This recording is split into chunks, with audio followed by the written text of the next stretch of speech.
see me, baby, well, no, we're gonna pass this test. Hello and welcome to the sixth episode of the Bristol's Local Artist Podcast. I'm here with the Dirty Weather Blues Revue for yet another episode. I'm hoping it all goes well. Do you guys want to introduce yourselves? Yes, my name is Marek and Johnny. Awesome. Hi, Marek and John E. I'm assuming that you do actually play blues. Correct. Yeah. The name of the band kind of reveals that. Yeah, it does a bit. Yeah, it does what it says on the tin. For sure. Absolutely. Well, that's quite a useful spoiler then. Obviously, you don't have any music out yet, but I've gotten a sneaky peek at one of your songs, and hopefully you'll play us a song later as well, just to give us a bit of a insight into what you're about. So, how long have you guys been playing music individually? Oh, individually. Yeah. Well, I started playing guitar when I was 12, so that would be a good sort of 16 years now. Yeah, and I'm just old, so many years. Many years. And has it always been? So, do you do vocals and guitar, or just vocals? Yeah. We both share a bit of vocals Okay. and guitar, and obviously you kind of share a bit of which guitar playing we do, but mostly Marek's playing the lead guitar, and then I play a bit of guitar bits in between as well, and harmonica. Yeah. Okie dokie. And has it always been the guitar and the harmonica, or have you experimented with other instruments?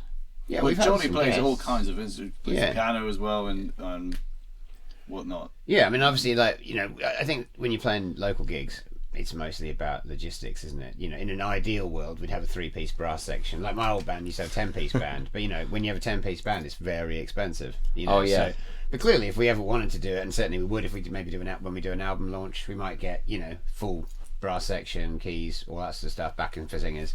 But for most of our gigs, we're doing 2 guitars, harmonica, bass, and drums. You know, and occasionally we have a guest singer, a harmonica player. Or, Yeah, we had a sax keyboard. player in the past as well, Yeah. and keys. And what's lap steel, you know, anything like that. We'll get guests in every now and then, but yeah, like Johnny says, it's mostly about just what's practical, you know. Yeah. I guess with small gigs as well is that there's not a lot of pay in it as well, so the more way you have to split it, and Yeah, that can be a factor for sure. Yeah. Yeah. On top of that, the technical sort of load in and sound check aspects gets a bit more complicated. So More people you more have. cars you have to bring. If That's you're it. doing a London gig, then you end up paying like ULO's charges for 5 vehicles. Yeah, well, we're just saying we're playing the 100 Club coming up, Yeah. and we've already looked into how complicated it is to get there. And it's very complicated to get there. In the old days, of course, you know, you could drive into Soho, park anywhere you like, smoke your whole way there, yeah. drink 17 pints, have a Drive fantastic a night, diesel, drive home. drive a diesel car as Yeah. well, right? That's it. Yeah, it was a beautiful world, but that beautiful world is over, my friends. But we are here to commemorate that beautiful world by playing the blues. Absolutely. How long has Dirty Weather Blues Revue been an entity then? It's coming up to. It's about 1.5 years now, right? Yeah, Yeah. something like that. Yeah, Is there a story behind how that formed, or? There is actually, yeah. So the story goes. So I have another band called Elegant Weather, which is an originals band. One time we were playing a gig at, I think that it was the Golden Lion, right, up Gloucester Road, and it was actually a night that Johnny was hosting. Just for the hell of it, because that's an originals band, but we put a couple of blues tunes in that set just for the sort of to see how it goes down live sort of thing.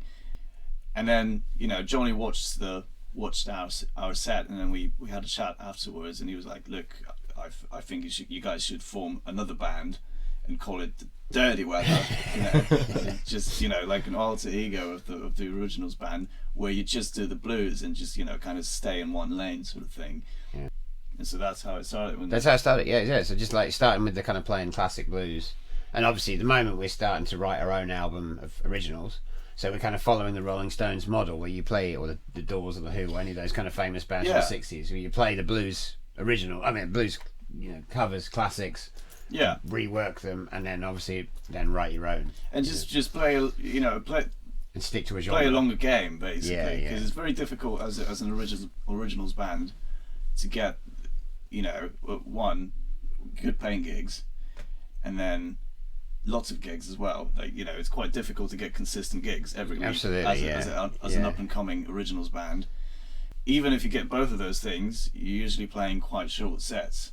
So it's quite difficult to get enough sort of performance and stage time to properly kind of flesh out, what you want to do as a band. So I think part of the reason for starting this band was we were both sort of a little bit, disillusioned with the state of what it takes, nowadays to kind of get an originals band going. Yeah, absolutely. In those early stages. And also, I think it's genre control. If you play one thing and just perfect it, perfect the form, and then you get really good at really good at doing that, and then you can write to the form as well. And I think that's the thing. The Stones and the that's Who exactly and all what those they did. kind of bands. Beatles, The Kinks. the Hamburg Exactly. era. Yeah, so we're in our Hamburg era now. Yeah, exactly. Yeah. got all the confidence. Except we're not wearing leather suits, which I feel like is a shame. Maybe we'll bring the leather suits on. We may do that at one point. People always forget the Beatles used to wear leather suits in Hamburg. I love leather. Yeah. Do you know the Frank Zappa album? It's Joe's Garage. Oh yeah, Joe's Garage, of course. Yeah. Oh yeah, I like that album. It's a great album. Yeah. One of my friends showed it to me. I love leather. Yeah, that's it. Yeah. He's got some cracking songs on that. So you've got quite a few gigs coming up. You've got some music in the works. When can we expect to see that? Are you playing a Bristol gig soon? Yeah, so we have as far as Bristol gigs go, we have a monthly residency at the Repute in Old Market. So we play every last Saturday of every month. Yeah. And we have different guests for that one as well, don't we? So that sort of changes monthly. And we also have a acoustic residency at the Fringe. The Fringe in Clifton. Which is the second Sunday of every month. Correct. On an afternoon. Yeah. So those 2 gigs we do monthly, and then every now and then we'll do other things as well. We've just played Mr. Wolves. So to answer your question, the next Bristol gig I think will be the 12th of July or 13th of July, the acoustic gig. Yeah. At Kingsdown Vaults, and then we got the Fringe the following day. The Fringe, yeah. Awesome. Yeah. And is there a place where you've got all those dates written out? Is that somewhere you can access? We do have a Facebook and Instagram. Instagram is probably the best place to go. Keep up. Yeah, Instagram's where the kids are, man. Yeah. Absolutely, yeah. That's where. Yeah, and we have all the following. a London 100 Club gig in London coming up, which will be announced soon. So look on the socials. We can't announce it yet because it hasn't been formally announced, but we are looking forward to playing the 100 Club, which is kind of legendary place in London. So just to make it clear, we're not announcing it. No, exactly, because it has not been announced officially yet. Keep an eye out for that one, particularly for anyone viewing. Keep a knocking on their social media. Yeah. Awesome. And what can we expect from you guys at a gig? Yeah, good question. Do you want to? Well, one of the things that when I first saw Marek play is that he's an amazing guitar player, right? So I was like, well, it's kind of cool to see someone play the guitar that well, because when I was putting on gigs at Golden Lion, I used to have a lot of people play, and to be fair, a lot of people can't play, which is fair enough, but they're learning, But Marek, he's very good, and it's really kind of exciting to play in a band with somebody who's that good at guitar. Yeah. So that's partly, I think, the reason for the band is to kind of showcase a bit of that playing that he does, and I think also, playing some old songs that maybe people haven't heard for many years, some Muddy Waters, John Lee Hooker, kind of old school stuff, some slightly more recent stuff like Rory Gallagher or whatever, even John Mayer. We do a version of John Mayer. We do so we do a kind of whole Crossroads, Robert Johnson. Yeah, so we bring some old stuff, the really old stuff. Obviously, some of our own originals are starting to creep in now, which is great. We're trying those ones out. We did a new one at Mr. Wolf's the other day. And that's kind of more on the rock and roll side, maybe a bit more Stonesy, that kind of thing. Yeah. So we're kind of moving around that kind of genre, but basically from classic blues to kind of rock and roll. We do a bit of Chuck Berry, we do some Little Richard, we do a kind of reworking of a Little Richard, which is kind of like it's radically different to the original, but we kind of made it our own. In fact, we even have 2 versions of it, one with our own lyrics and one with the originals. So we're constantly sort of, you know, I guess there's a little bit of psychedelia in there. Yeah, I guess the way it started was we just picked our favourite blues songs to play, you know. Yeah. And then that's how we also sort of changed the set. Magic Sam. Yeah, exactly. So and how you gain influences as well. Like you find the bits that you really like and go, Yeah, how can we replicate that and in the one of stuff our that songs? you can play well as well. I mean, I think that's the other thing. Is like obviously Marek has this particular style of playing, which I think, you know, so he would be attracted to certain kind of guitar riffs or whatever, and then we'll kind of work arrangements around you know what you're doing, and then sometimes we sing a song together. Sometimes Marek will sing it, sometimes I'll sing it, but we usually try and, you know, just work it around what sounds good and what feels right, you know. Yeah, well, the beautiful thing about that music as well is very moldable, so you can really kind of, in a very natural way, just sort of interpret it as a performer. And, you know, because if you're playing a function band and you have to play Mr. Brightside, there's not that much room for. That's a really good point. Yeah, so I don't think of this as a covers band. This is the thing. I think of this as an originals band where we steal covers. It's a stolen riff band, you know. But like, you know, because in a way, it's like if you think about the Stones and those guys, like they just took a whole genre and reworked it and made it their own. And that's kind of what I think, you know, blues bands always do. You kind of rework this kind of classic songbook. And every blues guy, like John Hooker never played his own songs twice the same way, but also he was stealing songs all the time from everyone else, and so was Muddy, and so was, you know, all those guys, Booker White. They're all kind of like Lightning Hopkins. These people are all people who like were part of a repertoire, you know, and then they found their own way of doing that repertoire. And sometimes the lyrics would cross over from other people's lyrics, and sometimes, like for example, I've been doing John the Revelator with my other band for about, you know, I don't know, many years. And I stole that off, you know, someone else I heard singing it. And I was like, I want that. That's mine. And I feel like I own that song, John the Revelator. That's my song, right? But obviously it's not my song. And Sun House is the kind of famous version of that. And again, I heard Sun House and I was like, oh, I want that. Because Sun House does it completely without backing. But obviously my version of it, I've usually done it with a band, with a heavy rock and roll band.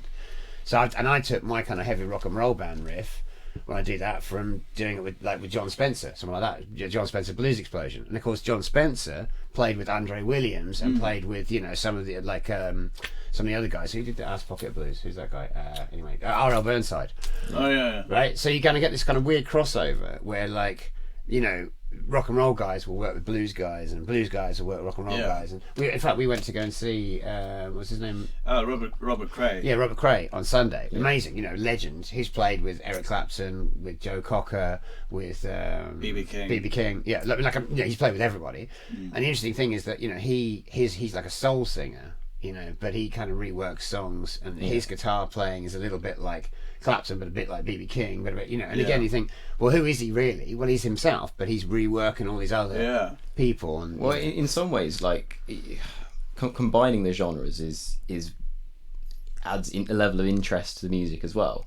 So you can play blues all the time, but you get that soul singer in to do that part, and then all of a sudden you've just changed something completely. Exactly. Who was our guest we had the other day who played a couple of songs with us? Oh, Anna. Yeah. We had my friend Anna sit in with us, and she did a couple of Bonnie Raitt songs. Yeah, Bonnie Raitt, exactly. So it's a classic blues, female blues artist, but she also sings sort of, you know, more of a traditional, I would say, you know, rock or country. Rock or country, and just songs, you know, just in the more sort of outside of blues type. Yeah, exactly. You know, just ballads. Yeah. Well, a lot of music did come out of blues as well. Like rock and roll is pretty much a child of blues. Well, there we go. All of those genres overlap massively. So, and especially I would say interesting from the you know, from the perspective of a modern musician going back to that stuff. You know, because me personally, like, I came from more of a heavier rock background, and then I became interested in blues. But you know, so, and at which point I already had the sort of modern rock guitar vocabulary. But then it was quite funny, wasn't it? Because then Slash recently, you know, obviously from Guns N' Roses or whatever, he just did a blues album, and some of the songs on his blues album we were already doing. Yeah. And I was like, that's weird that, like, you know, like there's just some songs that resonate with people. Yeah. And obviously, like, it's quite annoying actually for us because, like, everyone's gonna be like, oh, did you do that version because Slash did it? It's like, no, we were actually doing it first. So. But you know, you can't. No, he was doing it because we were doing it. The thing is, you can't own the songs. Yeah, Like, well, you yeah. just, you know. But Absolutely. to that point, it's, you know, with the Slash thing, it's really, you know, the connections between his guitar playing in Guns and that album, and everywhere else as well, and that album are really clear. Yeah. You know, it's kind of like, oh, this is where Where it he came got from. it from? Yeah. Yeah, there was quite a it's quite interesting, and you know, but that's the thing. It's like it's interesting because I think the blues thing obviously is the, you know, Rolling Stones, Beatles, Kinks, you know, all those guys. Everyone, Bob Dylan, you know, they all learned it from the blues. They all stole it from the blues, you know. And of course, and the blues guys, the real guys who kind of came back in the '60s, you know, Muddy Waters and all those kind of first electric blues guys, you know, Chicago blues, Memphis blues, you know, New Orleans blues, all that kind of different things, you know, Delta blues, all those different guitar players and different kind of singers and whatever. They all like moved the music scene forward into what it is now. But of course, now computers exist, so now you can do different stuff, and of course. To some extent, I think really what we've been enjoying with this band is not really using computers. Yeah. You know, so it's pretty much like, here's an amp, here's a guitar, here's a song, we're going to play it. We're not really doing that whole kind of like modern music thing. Now, maybe that's a mistake, or maybe it's genius. But given that AI exists, I now believe that it's the only way of freeing ourselves from the robots. I don't like AI. AI really frustrates me. It takes away. I love AI. Johnny likes Still- a bit of AI. I love it. It depends what you use. I don't like I to hate take it. I away hate it. take away all like the writing of terms. I absolutely use AI to write terms and conditions and all those legal documents. I can't be bothered with that. Yeah, but exactly. as soon as you It's use amazing. it for like music, and it's just like there's so many musicians in the world, and it just takes away that it's skill. already taken over. But Yeah. the one thing it can't do yet is play guitar or sing the blues. And Well, it and can- you could make a song that couldn't make it sound like the blues. Like I could write an AI song right now, and it will sound like probably as good as us, like on a recording, right? Like Stu Jackson is a producer that we know. Like AI can't play live.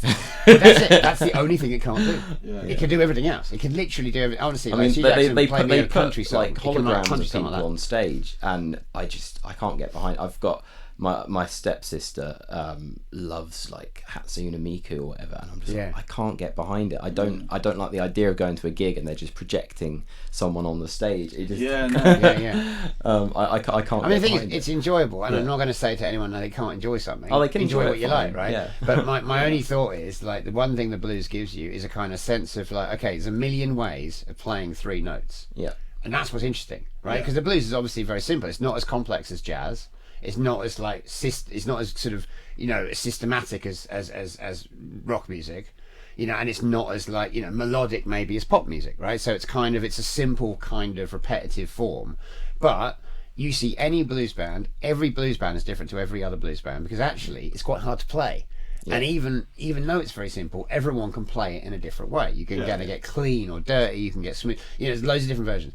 And what's interesting is, like, when you play it live, that's when it really matters, because that's when you can really tell how someone plays it and what their interpretation, their route into it is. Exactly, and I think because the form is so simple, it really, as an individual player, it really exposes your Exactly. you know, your tendencies. You can't really hide behind chord changes or techniques. It's just like, it's simple. It's you know, it's how are you going to play those three notes? Yeah, exactly. Yeah. What are you going to say with that? And makes it fun, doesn't it? And interesting. So it's a very different way of sort of localizing originality, isn't it? Yeah, absolutely.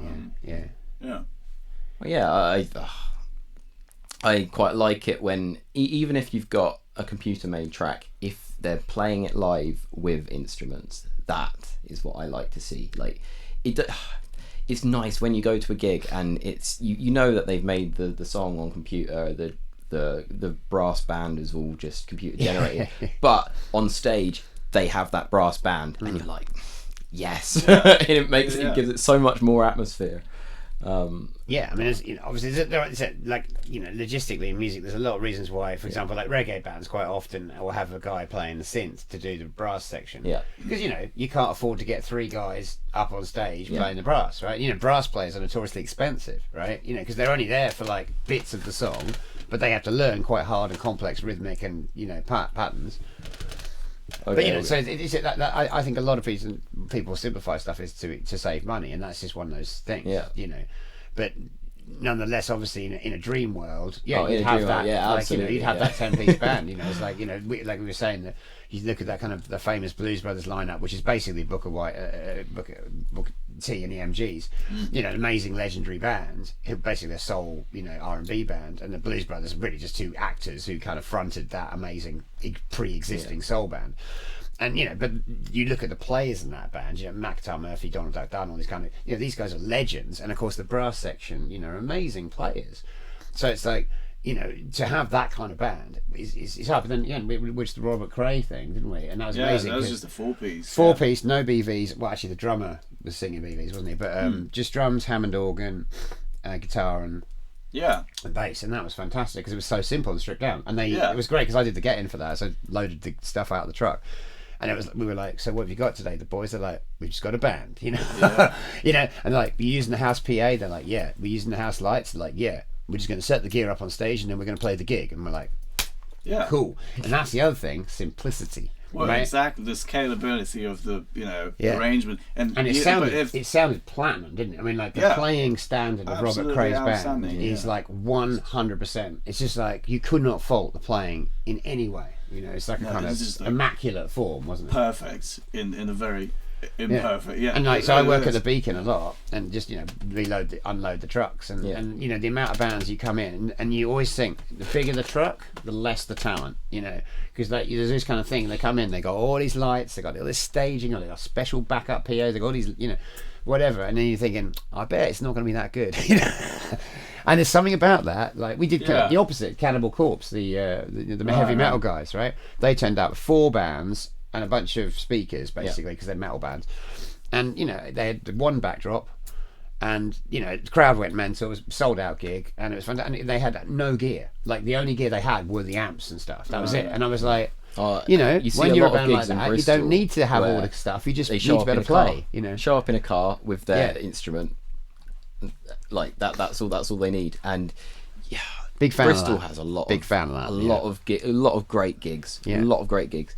I went to one recently. I can't remember the pub, but you could go to pretty much any pub in Bristol and you'll find some. Repute awesome is where the one we obviously play at every last Saturday of the month, and that is a great venue because you walk in, and there's the bar, and there's the band, and it's a party, isn't it? It's like, yeah. I can't. What's the one where like there's a venue where you have to go on stage to get to the toilet? Do you know that one? In Bristol. Yeah, I can't remember. It's a pub. Not Louisiana. It used to be that Louisiana had a funny Mother's backstage. Ruin. It's not the Mother's Ruin. No, I'm not thinking of the Mother's Ruin. It might be the Mother's Ruin as well. But anyway, it doesn't matter. It was that one. And if you know the one one I'm talking about, then comment it below or whatever. But it's you can go pretty much anywhere and there'll be good music in this city. And well, that's the thing, and the audience is an important. I think what you're saying is that the audience is intimately kind of part of the live music experience. And it annoys me when the audience feels a bit scared to just stand out a bit and just enjoy themselves. I like it when people are dancing. Well, that's it. Yeah, Repute is a dancing crowd. Old Duke, we played there the other day, which again kind of famous jazz pub. Jazz, blues, whatever, and again that's a dancing crowd. Mr. Wolf's obviously quite a dancing crowd. Although, you have to be at the right time, Mr. Wolf's. But we play a pretty danceable set. And I think one of the things we found over the last 2 years was, I mean, we obviously have people coming specifically to see us for the the Repute gig and gigs like that we play, but also oftentimes people will just sort of go into the pub, just hearing the music from the outside and just join in have a listen, have a boogie. And so that's something that, you know, was really cool for us to sort of explore as well. You know, that kind of music really resonates on a very primal level with people, and you know, it doesn't take a lot to do it as well. I think it's all about like a good beat that people can easily hook into. And I have to say, that's another thing we were talking about this the other day. Is like the funny thing with blues is obviously it's you know, theoretically exploring, you know, the unhappier side of life, etc. But obviously the feel of it is actually quite joyous, you know. So like we don't really play any miserable songs, do we? So everything we do is kind of pretty much, you know, high level, high energy, fun to just have a good time to, and you know, it's exciting, hopefully. So I think that's the thing, the remit for the band really is just basically high energy. You know, you can dance, you can have a good time, you can raise a jar and have, you know, it's Saturday night, let's go out, let's watch a band. And I don't want to bring you down. I want you to go up. I want you to come home going, man, we had a great night. I think that's the remit of the band. And I don't think the blues should be that in this day and age. Yeah, I don't think it should. Yeah, because we're privileged to live in the West, you know. Yeah. Oh, absolutely. We're not in a war zone yet. Yeah, life is basically as good as it can be. As far as external circumstances. It can basically only get worse from here. Yeah, which no doubt it will. You heard it here first. Anyway, I think we've probably long surpassed the amount of time that we've got, but I've been enjoying talking to you. You've got a lot of interesting things to say, and I'd like to come and see one of your blues gigs. So, thanks very much. So are we going to play a song for you? Is that what we're going to do? If you could, we'll just do a little bit of changeover. I'll say goodbye to these people, and we'll just quickly go from that. Nice one. So these guys have been the Dirty Weather Blues Revue, and if you'd like to catch them, they've got gigs coming up. They'll all be down below in the description. Just go there to click all the links, and you'll be able to find them. They've also got music coming out soon, and we look forward to that as well. If you like this video, please give it a thumbs up and subscribe, and I hope to see you at the next podcast.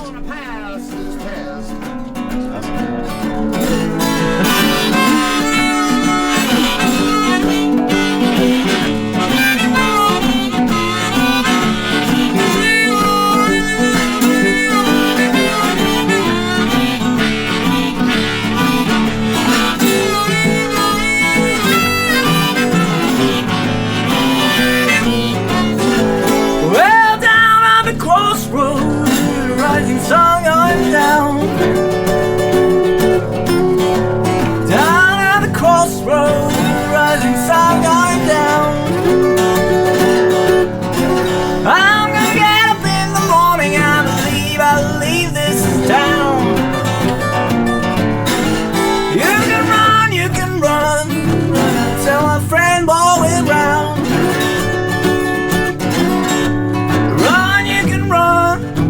Tell my friend boy we're brown. That I'm standing at the crossroads, I believe I'm sitting down. Way back.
So Lord, you know I'm gonna sell my soul, yes I am. I'm going down the crossroads, Lord, you know I'm gonna sell my soul, yeah. Well, nobody gonna take me, baby, well, nobody gonna take control.